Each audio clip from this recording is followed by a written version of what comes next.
good day, adventurers. Today we're going to be talking about the Fortune and Chaos dice again, but different this time.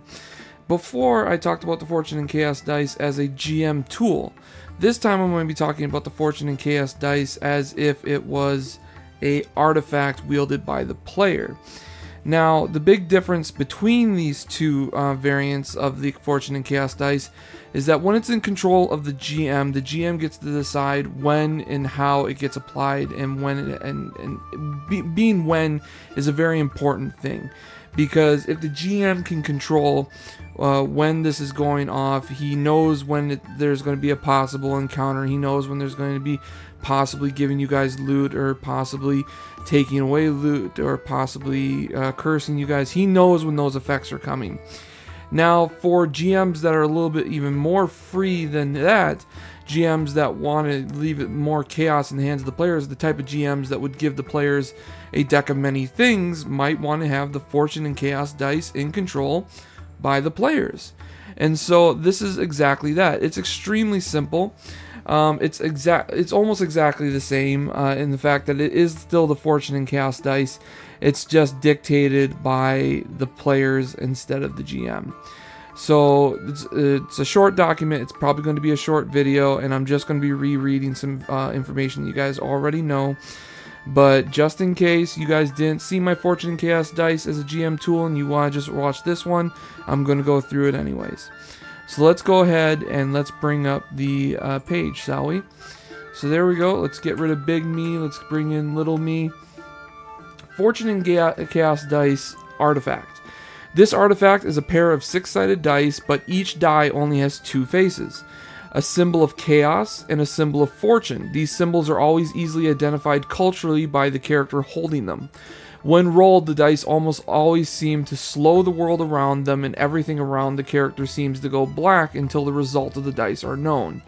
The dice do nothing unless at least one die results in a chaos or a fortune. If one of the dice results in a fortune symbol, the player is graced with good fortune as described by the GM. This can be anything from tripping over a sack of coins to gaining a luck bonus to any roll. If one of the dice results in a chaos symbol, the player is cursed with bad luck as described by the GM. This can be anything from finding there was a hole in your coin pouch to gaining a curse penalty to any roll. If both dice ever roll both fortune or chaos, this most always ends in either an amplified effect or twice the benefit or penalty. Some random fortune effect ideas could be such as finding coins, gems, or valuable loot, such as finding a magical item appropriate to the character's level, meeting an ally who shares the same goal, meeting a friendly NPC that the players could trade with, and some random chaos effects could be anything from losing coins or valuables, random encounters from the bestiary happening, or finding a cursed item. So that is just a quick little rundown of what this is, and it should be. I do stress that if you GM, or if you are the GM and you're going to allow this, or they're going to allow this, that they fully understand that this is a dangerous thing. I recommend, I don't have it written down here, but I do recommend putting a limit on how many times the Fortune and Chaos dice can be rolled. Otherwise, like the deck of many things, people could probably get a little out of control with it. If you want a fully chaotic game and you just kind of want things to be as chaotic as possible, don't put a limit on it. Let them roll it whenever they're in a dangerous spot. You can house rule it of 2 ways. I've house ruled it once where the dice after rolled teleport back to the pouch that they are found in. And then I've also role played it as the dice stay exactly where they are, and you need to remember to pick them up, otherwise they could be found, or they could be washed away or knocked away by something and possibly lost forever. Your choice on how you want to do it. And then, like I said, you can either let it be completely and utterly limitless, allowing players to roll it whenever they are desperate, hoping to get a benefit, possibly making their situation worse. Or you could put a limit on it, like once per day, twice per day, 3 times per day, whatever you think is a good limit to put it, because these players, they're going to roll this whenever they can. Some players might roll it whenever there's downtime, because they're hoping to find, they might roll it when they're hoping to find more gold to purchase something. They might roll it when they're hoping to find a new item to sell, or a new item that'll hopefully benefit them. They might also roll it to try and get bonuses to their stat rolls, or to find somebody that's going to help them get through a situation or deal with a situation, or just help them deal with any particular problem that is in your guys' current way. They're going to roll it whenever they can. I've known a lot of players to save it during combat, and they risked it and rolled it during combat whenever they needed a bonus to a roll or a bonus to their AC. It was always up to the GM what they got. Sometimes it doesn't hurt as a GM to ask their players what they were looking for, because you might just give them exactly what they were looking for. Like maybe they were looking for a luck bonus to hit, or maybe they were just looking for a luck bonus to the AC or something like that, just something to keep them alive or give them an easier chance dealing with an opponent. It doesn't hurt as a GM to ask, what were you looking for when you rolled these dice?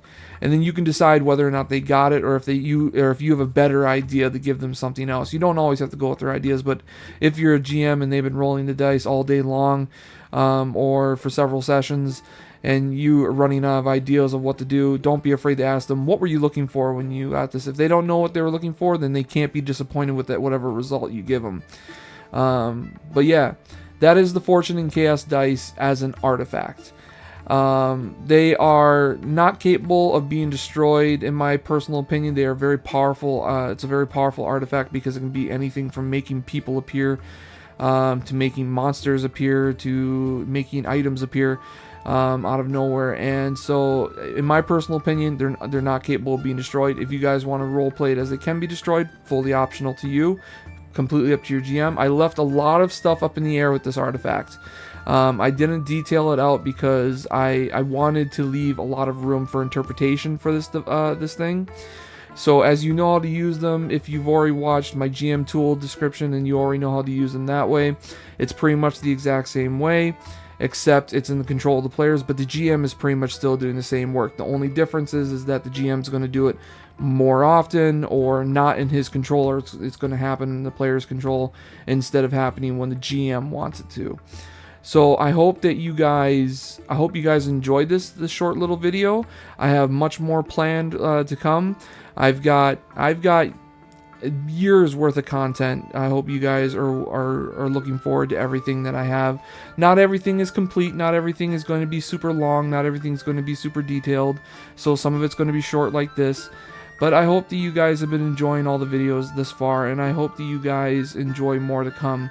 Don't forget to leave a like or a subscribe if you have more ideas. If you want a table of random things that could happen, random fortune and random chaos things that can happen, if you want a table to go with this, go ahead, let me know in the comments, or come to one of my streams and let me know, and I'll start working on it. You know, I'm not afraid of doing additional work for you guys. I'm always up for new ideas, and I always thought about doing a table for this, but I never had much of a I was always good at making stuff up on my own, that I never really had much of a motivation to make a table for it. But if you guys want a table, you guys need a little bit more written out for you to do with these items, go ahead, let me know. You know, you guys got ideas as well to put on that list, go ahead, let me know.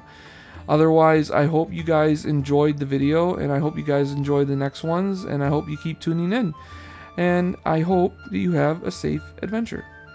Bye bye.